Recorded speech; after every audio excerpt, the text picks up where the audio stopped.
Okay, so we have a note from the red jury. This note is signed by the foreperson. It reads, "We have a majority leaning one way with firm convictions and a minority leaning the other way with firm convictions.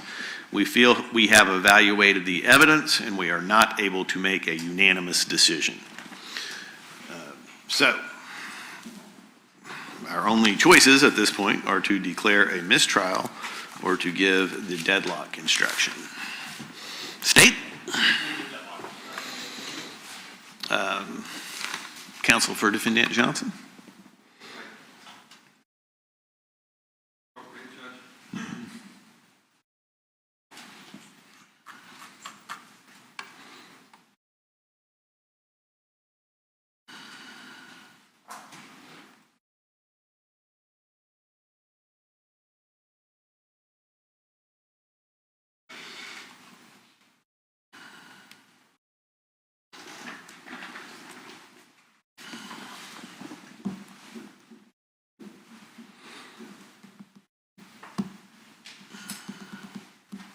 All right, so because we just received their lunch orders, I'm going to add to that they need to decide whether or not they want the lunch orders put in, and I'm going to do whatever they tell us to do.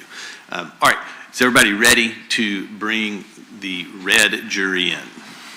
Okay, let's bring in the red jury.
All right, everybody can be seated.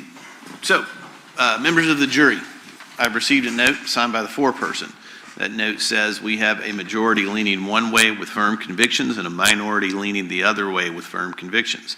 We feel we have evaluated the evidence and we are not able to make a unanimous decision. If I did not read the note correctly, raise your hand. Okay, I see no hands. So, there is a standard instruction that I have to give you on this. The only thing I will say is, the first sentence is, I know that all of you have worked hard to try to find a verdict in this case.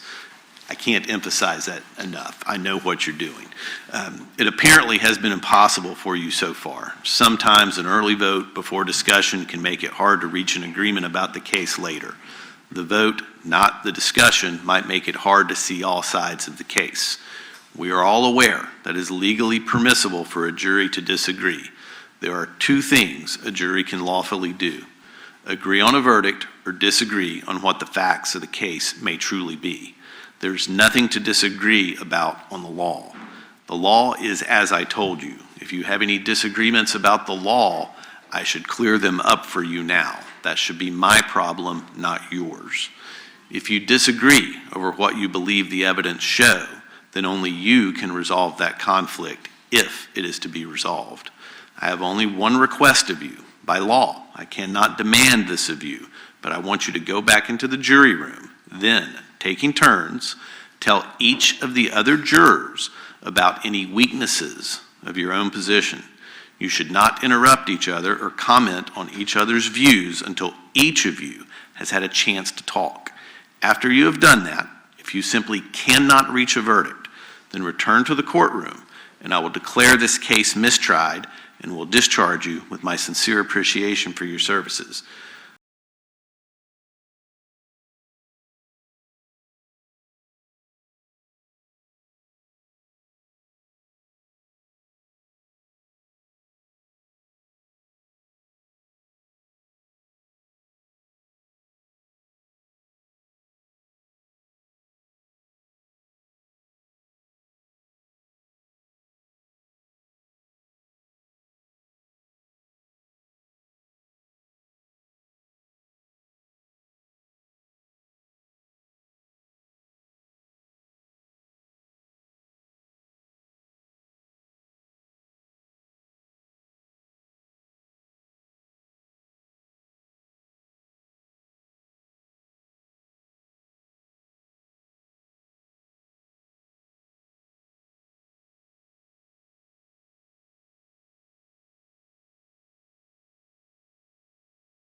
All right, everybody can be seated.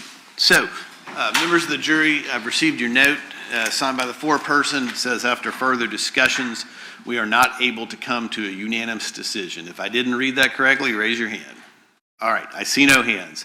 So I've already given you the deadlock instruction. You've done everything that could be asked of you.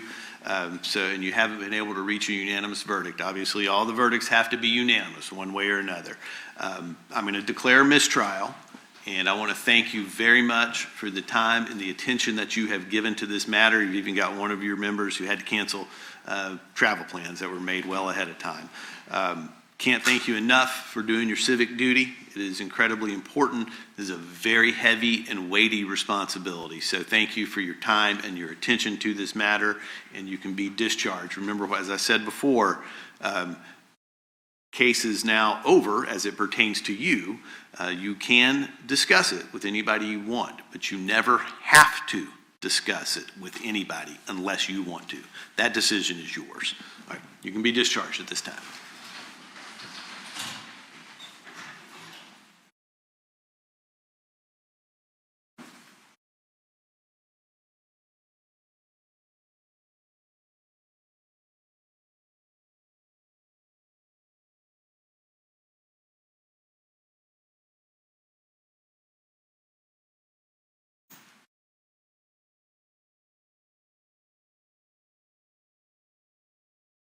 Everybody can be seated.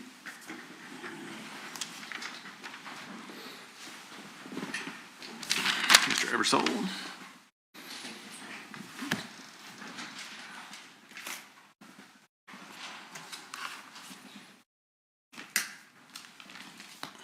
Let's see, Ms. Jamison, did you want to come back up off record?